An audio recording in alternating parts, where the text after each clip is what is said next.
저희 사도신경으로 주일 예배 시작하도록 하겠습니다. 전능하사 천지를 만드신 하나님 아버지를 내가 믿사오며 그 외아들 우리 주 예수 그리스도를 믿사오니 이는 성령으로 잉태하사 동정녀 마리아에게 낳으시고 원디오 빌라에게 고난을 받으사 십자가에 못 박혀 죽으시고 장사한 지 사흘 만에 죽은 자 가운데서 다시 살아나시며 하늘에 오르사 전능하신 하나님 우편에 앉아 계시다가 저리로서 산자와 죽은 자를 심판하러 오시리라. 성령을 믿사오며 거룩한 공유와 성도가 서로 교통하는 것과 죄를 사해 주시는 것과 몸이 다시 사는 것과 영원히 사는 것을 믿사옵나이다. 아멘. 할렐루야. 우리 고등부 친구 여러분들 그 자리에서도 우리 하나님만의 찬양하면서 나가길 원합니다.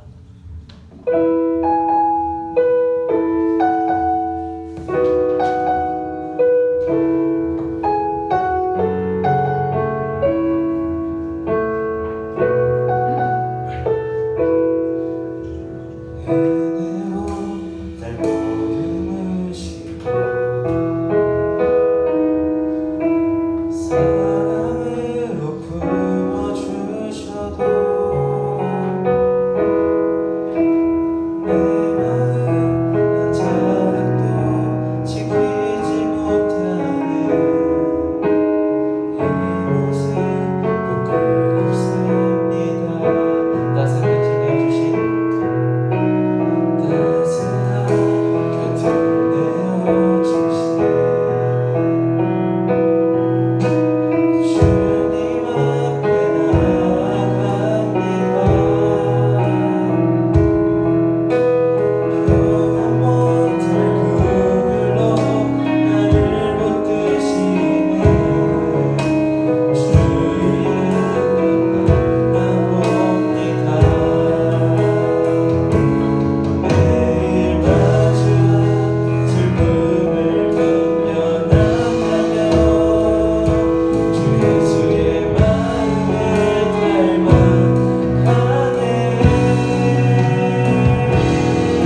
코로나19 바이러스로 다 같이 모여 예배를 드리지 못하지만 이렇게 온라인 예배를 드릴 수 있는 상황과 여건을 마련하여 주심을 감사드립니다.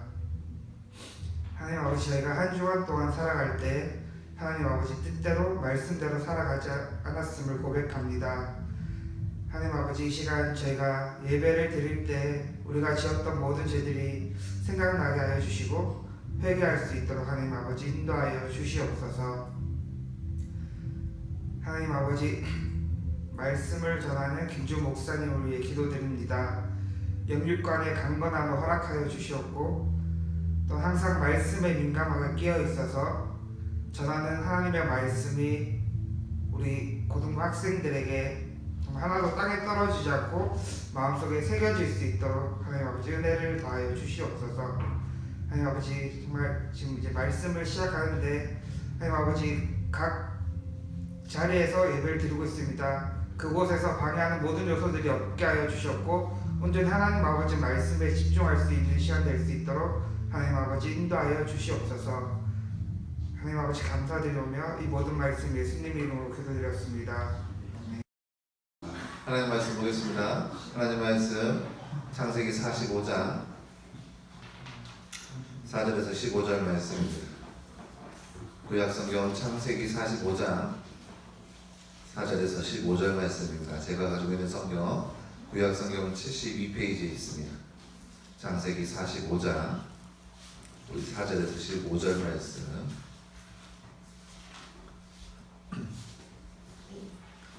구약성경 맨 앞에 있는 창세기 45장 4절에서 15절 말씀입니다.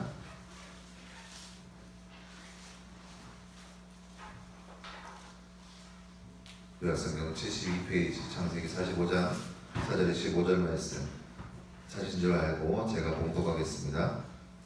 요셉이 형들에게 이르되 내게로 가까이 오소서. 그들이 가까이 가니 이르되 나는 당신들의 아우 요셉이니 당신들의 애굽을 판자라.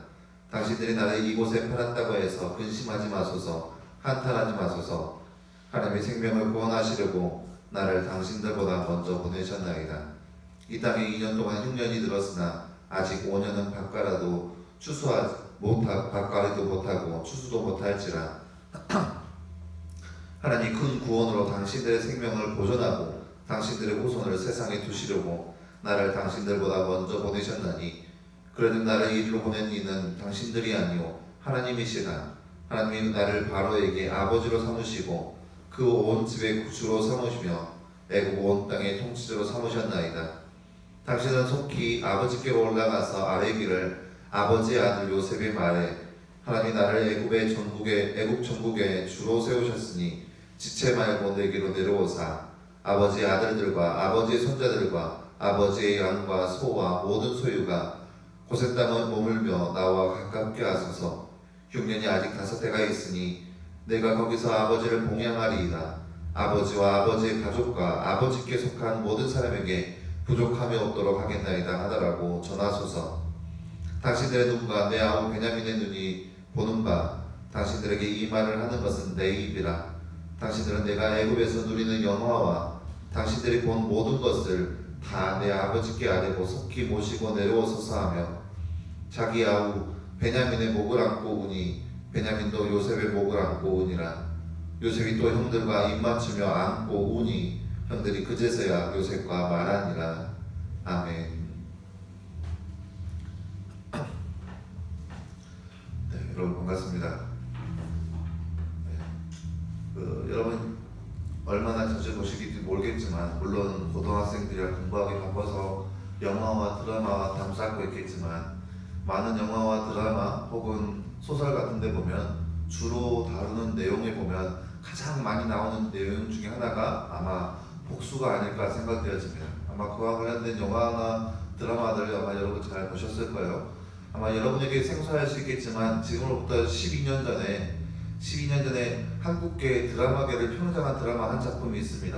혹시 여러분 들어봤나 모르겠어요? 아내의 유혹이라고 한번 들어봤나요? 들어본 사람도 있겠죠. 들어본 사람은 아마 여러분의 나이를 속이고 있는 것 같습니다. 12년 전에 나온 드라마니까요. 아내의 유혹의 드라마 내용을 보면 어떤 내용이 있냐면 한 부부가 있는데 남편이 아내를 속이고 바람을 펴서 다른 여자와 살다가 그 다른 여자와의 삶이 너무나 좋아서 이 아내를 속이고 이 아내를 죽음에 이르기까지 몰아붙입니다. 그래서 큰 사고를 당해서 이 아내가 이제 내 아내는 죽었다라고 생각을 했었어요. 근데 그 아내가 가까스로 그 사고에서 살아났고 그 아내가 이제 남편을 복수하기 위해서 얼굴에 점 하나 찍고 와서 나는 당신의 아내가 아니에요 하면서 복수를 시작한 작품이 바로 아내의 유혹이라는 그 영화 드라마인데, 정말로 그때 당시에 많은 이들로 하여금 정말 재밌게 본 드라마라고 여겨질 정도로 손에 꼽히는 그런 드라마인 것 같아요. 그만큼 사람들에게 있어서 복수라고 하는 이 컨텐츠가 굉장하게 재밌게 보이고 즐겁게 보이고 또 속을 후련하게 하는 그런 제목이라는 거죠. 주제라는 거죠. 근데 중요한 것은 뭐냐, 이 복수라는 것이 사람들로 하여금 복수를 날마다 꿈꾸고 복수해야겠다 그렇게 마음은 품지만 정작 복수의 끝은 복수를 이루고 나면 너무나도 허망하고 허무하고 남은 것이 없는 그러한 삶이 바로 복수의 삶이라는 거예요. 그래서 사람들이 이야기하기를 복수는 또 다른 복수를 낳는다 이런 얘기도 있고, 복수에 대해서 부정적인 말만, 여러 가지 부정적인 말만 있어요. 복수에 대해서 긍정적인 말은 전혀 없고 부정적인 얘기만 복수에 관련돼서 나와 있어요. 근데 그럼에도 불구하고 사람들은 복수를 꿈꾸기도 한다는 거예요. 저도 사람인지라 복수의 칼을 가지고 살았던 적이 너무나 많이 있었어요. 제가 여러분에게 여러 번 얘기했죠. 저는 둘째라고, 막내죠. 집안에서 막내였죠. 그래서 저의 복수의 대상은 누구였겠어요? 당연히 저희 하나밖에 없는 형이었죠. 저는 형을 보면서 얼마나 많이 싸웠는지 모르겠어요. 물론 제 입장에서는 싸웠다고 표현하겠지만 다른 사람 표현에서는 일방적으로 제가 당했죠. 날마다 형하고 싸우면서 당하고 울면서 날마다 제 속으로 복수를 꿈꿨어요. 어떻게 생각했냐, 내가 형보다 조금 젊으니까 나중에 나이 들어서 지금부터 한 70년 후가 지내면 그래도 내가 한 살 더 어리니까 형보다 힘이 조금 있겠지. 그래서 형을 보면서 70년 뒤에 보자. 그래, 어디 한번 70년 뒤에 보자. 그때는 내가 이길 것이다. 그때는 내가 힘이 셀 것이다. 그렇게 생각했던 적이 너무나 많이 있었어요. 다 허망한 생각이었죠. 이렇게 사람들은 자신도 모르게 이 복수라는 생각을 품고 언제든지 나에게 안 갚을만한 자, 나에게 손해를 끼친 자에게 복수하려고 하는 마음을 품기 마련이라는 거예요. 그런데 오늘 말씀, 우리가 본 말씀에 나온 인물은 이 용서하는 마음에 있어서 너무나도 큰 본이 되는 인물이 바로 오늘 말씀의 주인공의 내용입니다. 아마 우리가 잘 알고 있는 내용일 텐데요. 요셉이라는 사람이 있는데 이 요셉은 어떤 사람이었냐, 야곱의 12아들 중에서 11번째 아들이었어요. 말이 12아들이지 야곱에게는 총 2명의 아내와 2명의 첩이 있었는데 이 2명의 아내와 2명의 첩 중에서 야곱이 가장 사랑하는 존재는 라헬이라는 여자였어요. 근데 이 라헬이라는 여자가 낳은 첫 번째 아들이 바로 요셉이었어요. 그것도 너무나도 힘들게 낳았어요. 그의 언니 레아와 라헬 사이에 그 아들과를 놓고 어마어마한 치열한 경쟁 끝에 가까스로 낳은 아들이 바로 요셉이라는 존재였어요. 그러니까 이 아버지 야곱에게 있어서 요셉이라는 존재는 너무나도 막강한 아들인 거예요. 왜냐? 자신이 그렇게 사랑한 자의 아들이었기 때문에. 그래서 다른 그 어떠한 아들보다 요셉을 너무나 많이 사랑했어요. 물론 이 오늘 말씀의 내용은 이후의 내용이지만 요셉의 어렸을 적 시절에는 아직 요셉의 동생 베냐민이 태어나기 전에 그 야곱이 너무나도 요셉을 편애하며 사랑했어요. 그래서 다른 10명의 형들보다 요셉은 채색옷을 입히고 너무나도 집안의 장막에서 거하면서 말씀을 가르치고 너무나도 구별된 삶, 정말로 엄친아와 같은 그런 삶이 바로 요셉의 삶이었죠. 그런데 그렇게 하다 보니까 형들의 미움을 사기 시작했어요. 형들이 요셉을 미워하기 시작했어요. 근데 거기서 끝나는 것이 아니에요. 요셉이 형들이 잘못한 것이 있으면 그때마다 아버지에 가서 요셉이 형들이 이런 것을 했다고, 형들이 이러한 잘못을 했다고 그렇게 다 일러 바쳤어요. 그러니까 형들이 얼마나 요셉이 믿겠어요. 정말 미웠어요. 아버지의 사랑을 다 독차지 하였고 또 자신의 잘못을 다 일러 바치기까지 하니까 동생이 너무나도 싫었어요. 근데 거기다가 더 플러스해서 요셉이 꿈을 꾸는데 요셉의 형들의 집단이 자신을 향해서 절을 꿈꾼 것을 그 꿈을 꾸었다고 해요. 또 하늘의 열할 별들과 또 해와 달이 자신을 향해서 절을 하는 것을 꿈을 꾸었다고 해요. 안 그래도 미워 죽겠는데, 안 그래도 미운데 그 동생 요셉이 그렇게 꿈을 꿨다고 하니까 얼마나 더 믿겠어요. 그래서 하루는 아버지가 형들에게, 들에서 양을 치고 있는 형들에게 음식을 좀 갖다 주라고 심부름을 시켰는데 형들이 먼 발치에서 오는 동생의 모습을 봤어요. 그리고 형들이 음모를 꾸미기 시작하죠. 야, 우리가 쟤를 잡아다가 죽여버리자. 쟤를 잡아다 죽여버리자. 얼마나 밉냐, 얼마나 얄밉냐, 한번 죽여보자. 그리고 죽이고 나서 제가 꿈꾸었던 그 꿈이 어떻게 이루어졌나 보자. 그렇게 형들이 그런 마음을 가지기 시작했어요. 그런데 그 형들은 다 하나같이, 10명의 형들이 다 하나같이 죽도록 요셉을 싫어하는 건 아니었어요. 그 중에 몇 명은 요셉을 원하는, 요셉을 위하는 형들도 있었어요. 그거에 관해서는 좀 더 깊이 들어가야 되는데, 특별히 첫 번째 형 르우벤이라는 그 형제들끼리 이야기하는 것을 보고 이러면 안 되겠다 싶어서 형들을 만류하기 시작했어요. 야, 우리 그렇게 하지 말고, 야, 엄한 사람 죽여서 우리에게 득될 게 뭐가 있냐? 걔를 저기 웅덩이 속에 집어넣자. 제 웅덩이 속에 집어넣자. 우리가 굳이 쟤를 통해서 우리가 피 흘릴 필요가 뭐가 있냐? 제 웅덩이 속에 넣으면 아마 들증증이 와서 잡아먹지 않겠냐? 근데 그 르우벤의 속마음은 어떤 마음이 있었냐? 다른 사람들이 다 지나간 동생을 끄집어 올릴 생각이었어요. 근데 옆에 있던 유다라는 사람이 르우벤이 자리에 없는 그 틈을 타서 마침 지나가는 미디안 상인에게 그 요셉을 끌어다가 팔아버려요, 종으로.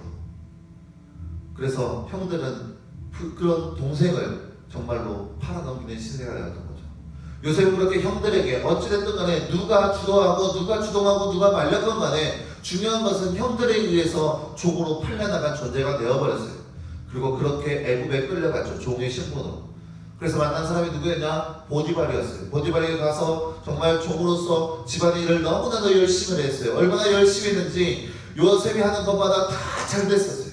그래서 얼마나 요셉이 일을 잘했는지 보디발이 집안의 모든 일을 다 요셉에게 맡길 정도였어요. 그런데 요셉이 그렇게 유능하고 또 생기기도 잘생겼으니까 보디발의 아내가 이 요셉과 불륜을 일으키려고 해요. 그래서 요셉을 꼬시는데 요셉이 그거에 넘어가지 않아요. 나는 하나님 앞에 절대 죄 지을 수 없다. 그렇게 단호하게 선을 긋자 보디발의 아내가 오히려 누명을 씌워서 요셉을 신고하게 됩니다. 그래서 요셉이 그렇게 감옥에 들어가게 돼요.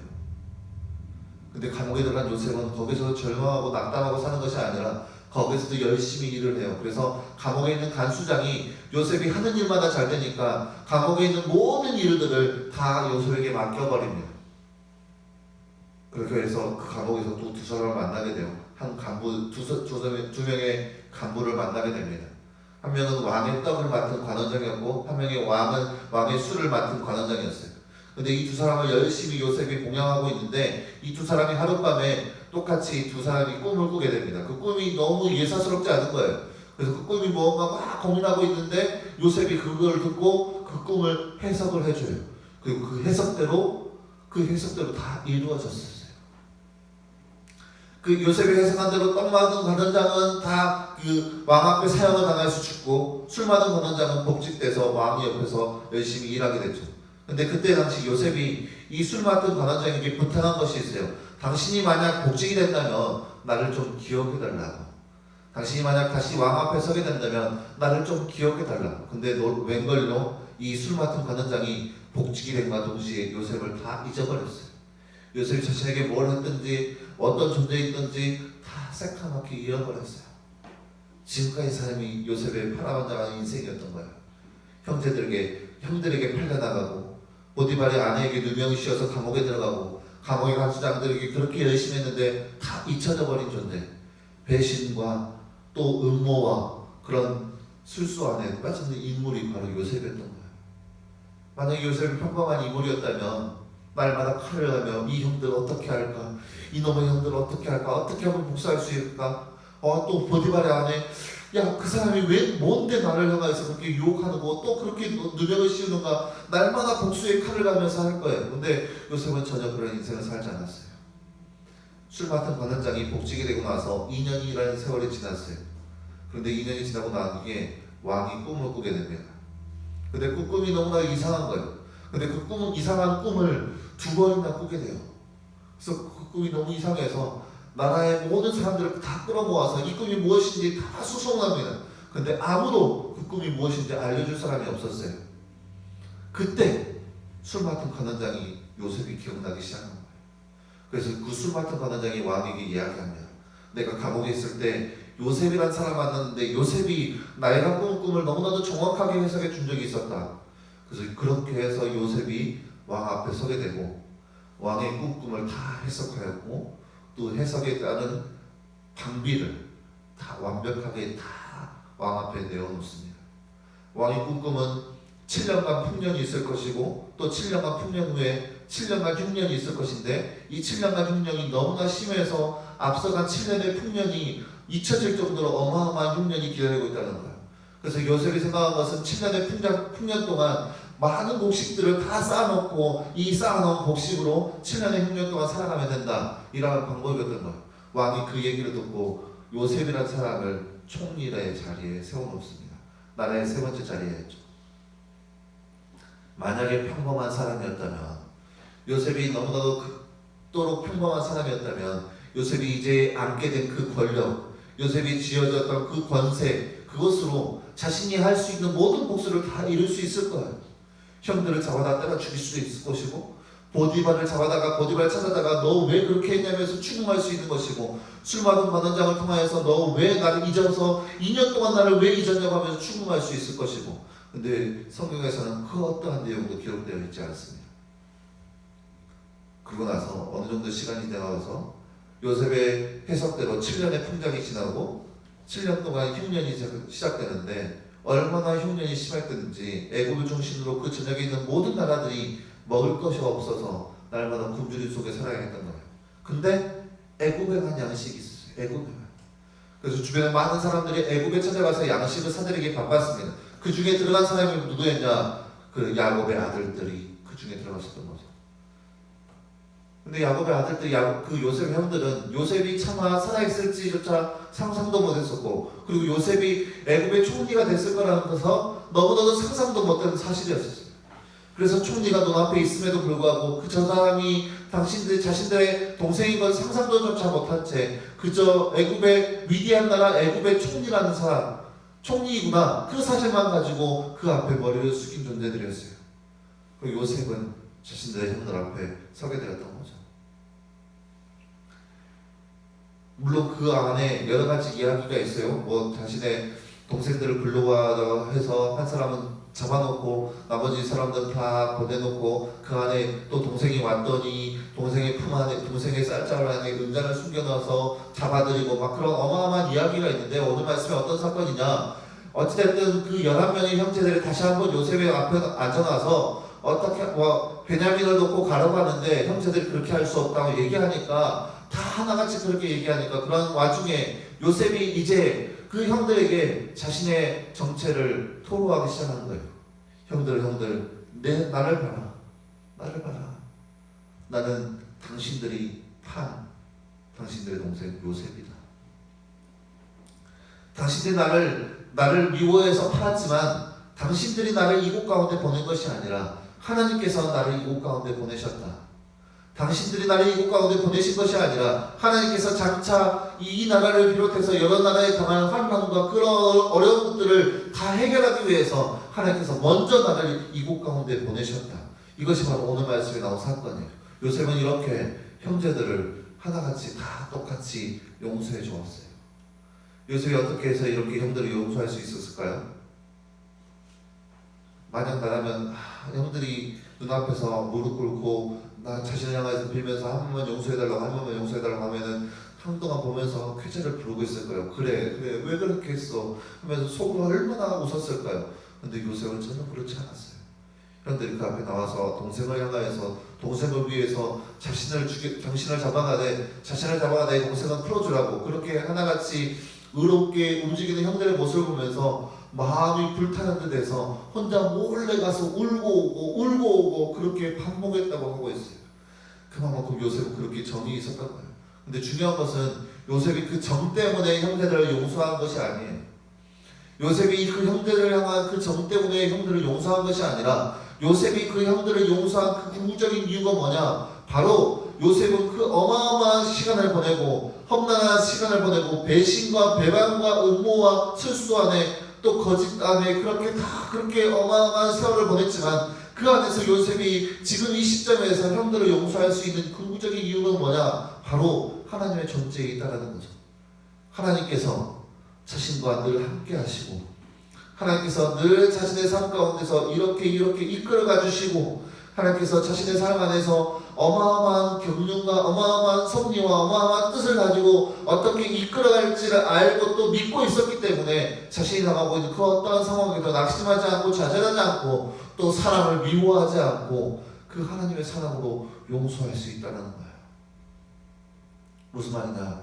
요셉은 자신이 당하고 있는 모든 삶의 모든 순간순간이 바로 하나님께서 허락하셨다는 것을 믿었다는 거예요. 사랑하는 여러분, 서두에 얘기했듯이 우리가 이 땅 가운데 살아가면서 우리 마음에 들지 않는 사람들 주변에 많이 있을 거예요. 옆에 사람 한번 봐보세요. 그 인터넷 통해서 여러분 영상을 본 사람도 한번 옆에 사람이 있어 한번 봐보세요. 여러분 옆에 있는 사람이 여러분 마음에 100% 마음에 드는 사람인가요? 아니요, 그렇지 않은 경우도 너무 많이 있을 거예요. 아마도 모르긴 몰라도 가장 가까운 사이일수록 형제나 자매나 언니나 누나나 오빠나 동생들 이런 존재들이 어쩌면 자신들의 마음에 더욱더 들지 않는 경우도 있을 거예요. 그런데 웬걸로 죄송하지만 그들 역시 하나님께서 여러분에게 허락한 존재라는 거예요. 여러분을 그렇게 그토록 괴롭히고 여러분은 날마다 괴롭히고 여러분을 못살게 굴고 여러분 심지어 여러분을 방해하고 여러분의 공부를 방해하고 또 어떻게 하든 여러분의 옷을 막 빼앗기도 하고 그런 존재가 어쩜 이런 존재가 있을 수 있을까 그렇게 생각하겠지만 여러분 그러한 존재 역시 하나님께서 여러분에게 허락해 주셨다는 거예요. 하나님께서 역시 여러분에게 그 여러분 주변에 있는 모든 존재들을 다 허락해 주셔서 여러분 옆에 두개 있다라는 거예요. 왜 내 옆에 이러한 사람이 있을까? 왜 내 옆에는 나 이렇게 괴롭게 할까? 그렇게 생각하겠지만 웬걸요? 하나님께서 역시 그들을 여러분 옆에 두었다는 거예요. 여러분 가운데 있을지 모르겠어요. 학교에서 왕따를 당하는 사람 물론 있을 수도 있을 거예요. 왜 이 사람이 나를 이렇게 따돌림을 줄까? 왜 이 친구가 왜 나를 이렇게 괴롭힐까? 그렇게 생각하겠지만 웬걸요? 이 사람 역시 하나님께서 여러분 옆에 붙였다는 거예요. 물론 이렇게 생각하면 이해가 안 되죠. 왜 하나님께서 나에게 이러한 사람을 내 옆에 붙여줬을까? 왜 하나님께서 굳이 이 사람을 내 옆에 붙어줬을까? 다른 사람 그렇게 많은데 왜 다른 사람이 아니라 왜 이 사람을 나에게 붙여줬을까? 그렇게 궁금해하며 때로는 원망스럽기도 하고 때로는 이해가 되지 않겠지만 하지만 우리는 하나님을 너무나도 측량할 수 없는 존재가 바로 우리 하나님이에요. 그 말은 무슨 뜻이냐? 다 하나님의 뜻과 계획이 있어서 여러분 주변에 있는 모든 사람들을 다 붙여놓은 거예요. 그렇기 때문에 도리도 역시 그 사람을 바라보면서 용서할 수 있어요. 왜요? 그 사람이 잘못돼서 그 사람이 악해서가 아니라 하나님의 뜻에 의해서 그 사람이 내 옆에 있기 때문이에요. 그 사람이 나를 미워해서 그 사람이 그 어떠한 그런 악한 생각을 품고 물론 그렇게 다가올 수 있겠죠. 하지만 그것이 주가 아니라 그것이 맹목적인 이유가 아니라 그 사람이 내 옆에 있는 이유는 바로 하나님께서 그 사람을 통해서 하나님의 뜻을 이루어가기 위함인 거예요.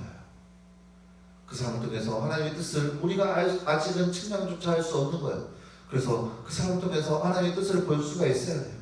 그 사람을 원망하고 그 사람을 향해서 분노하거나 그 사람을 어떻게 할까 하면서 복수에 칼 갈고 있으면서 우리의 생활을 보내는 것이 아니라 하나님은 이 사람을 통해서 나에게 어떻게 이룩하고자 할까?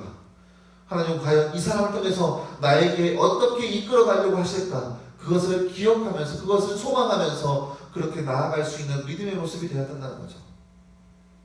성경에 보면 그러한 삶을 살아가는 존재가 한 명 있습니다. 물론 여러 사람이 있겠죠. 하지만 예를 한 명 든다면 다윗이라는 존재가 있어요. 다윗은 자신의 앞에 놓여져 있는 삶 가운데 정말로 최선을 다해서 살았어요.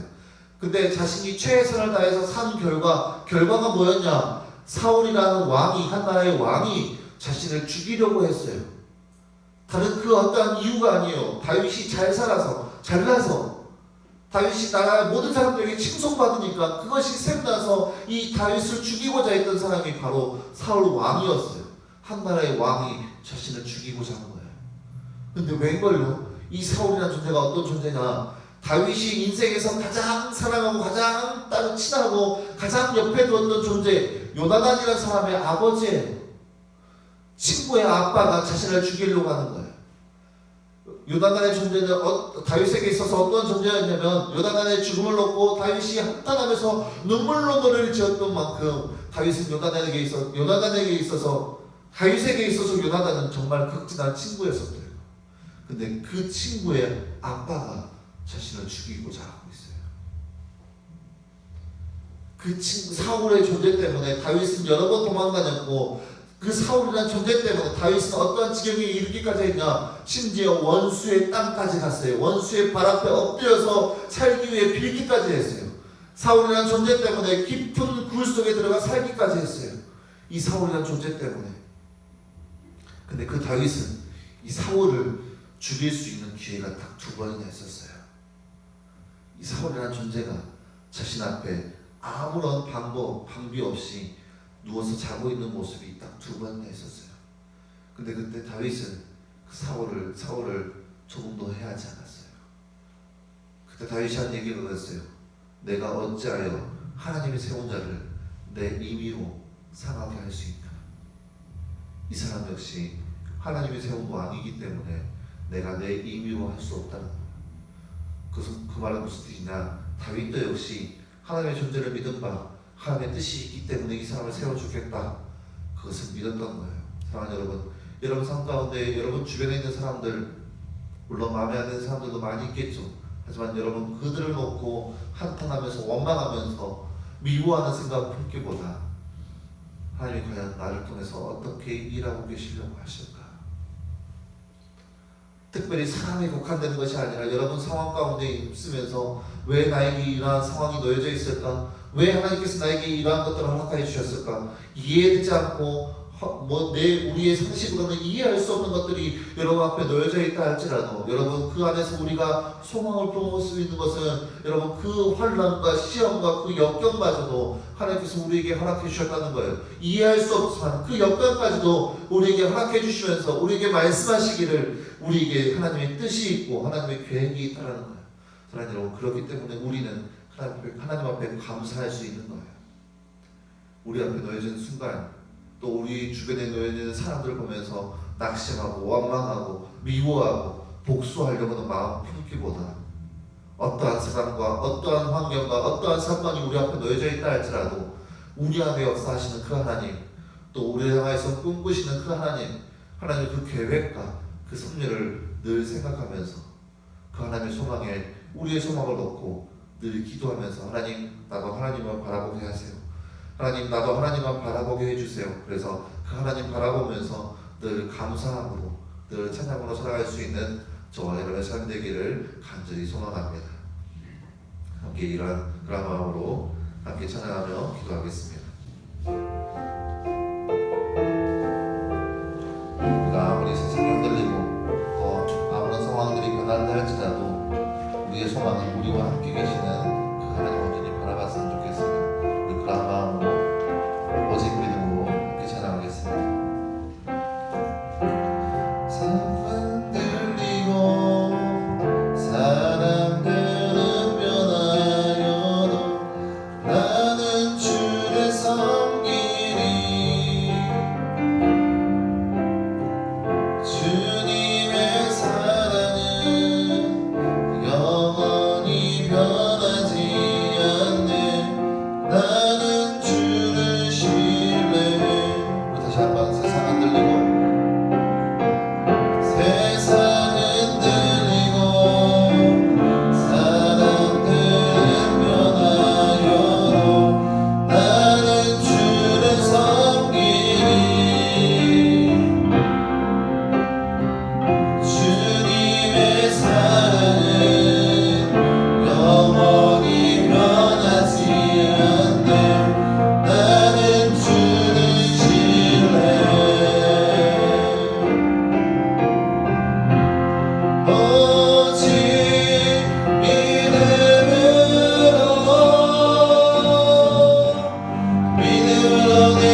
흔들리고 세상은 흔들리고 사람들은 변하여 나는 주를 섬기리 주님의 사랑은 영원히 변하지 않네 나는 주를 신뢰 오직 믿음으로 오직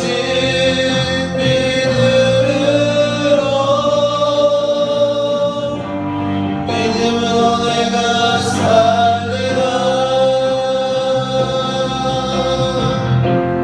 오직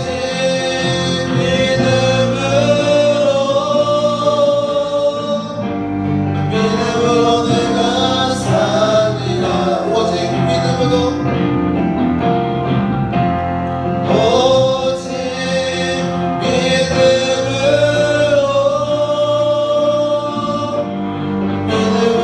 내가 살리라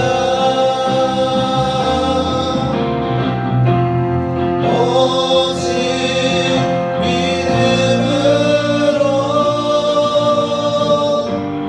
믿음으로 내가 살리라 오직 의는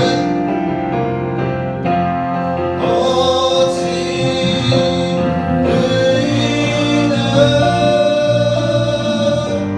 믿음으로 말미암아 살리라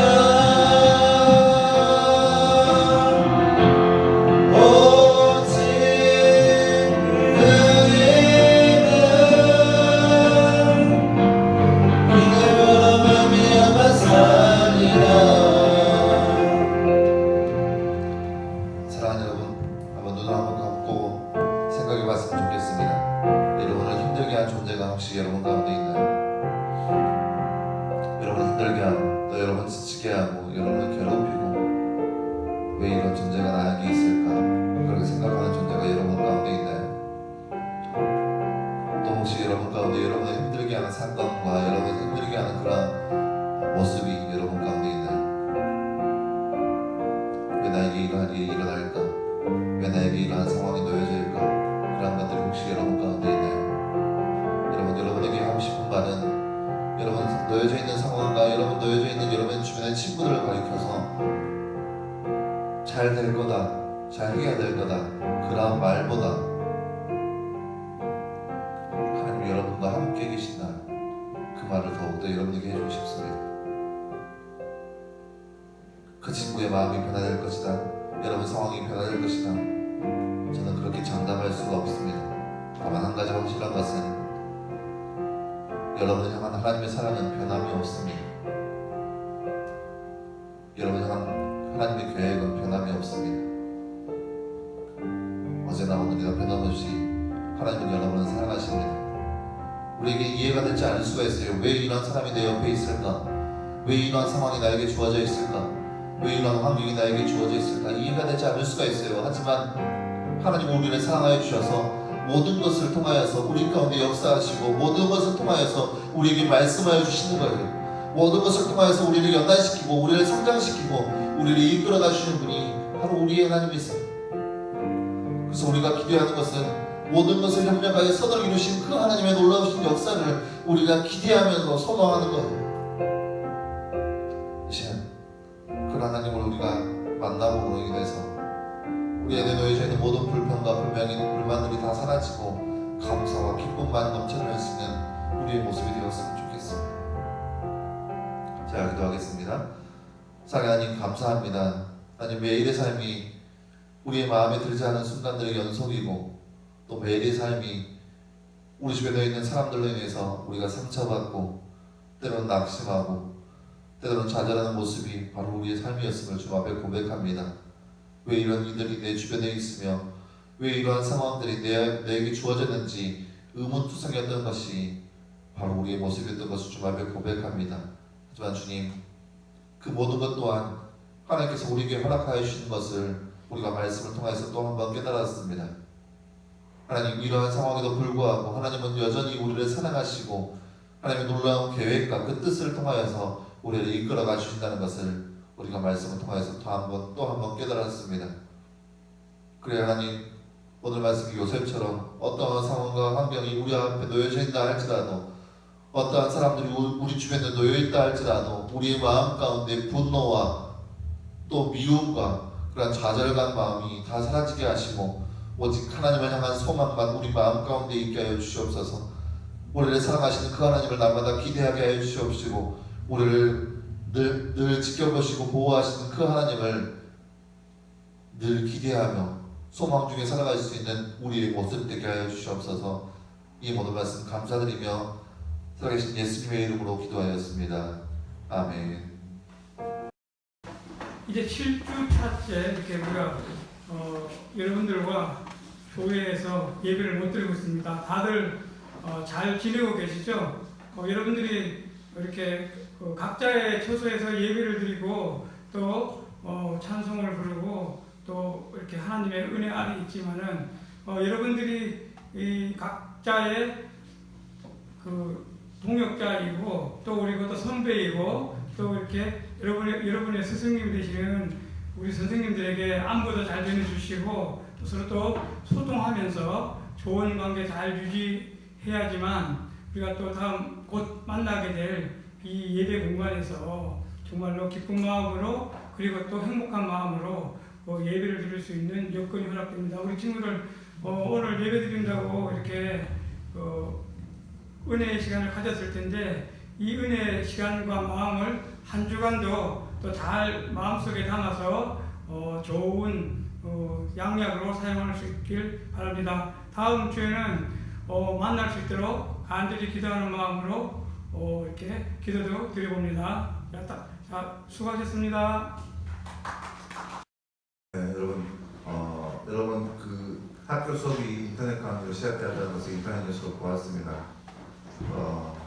또 인터넷 뉴스를 접한 것은 학교 수업이 잘 진행되지 않는다는 것 역시 인터넷 뉴스를 통해서 보았습니다.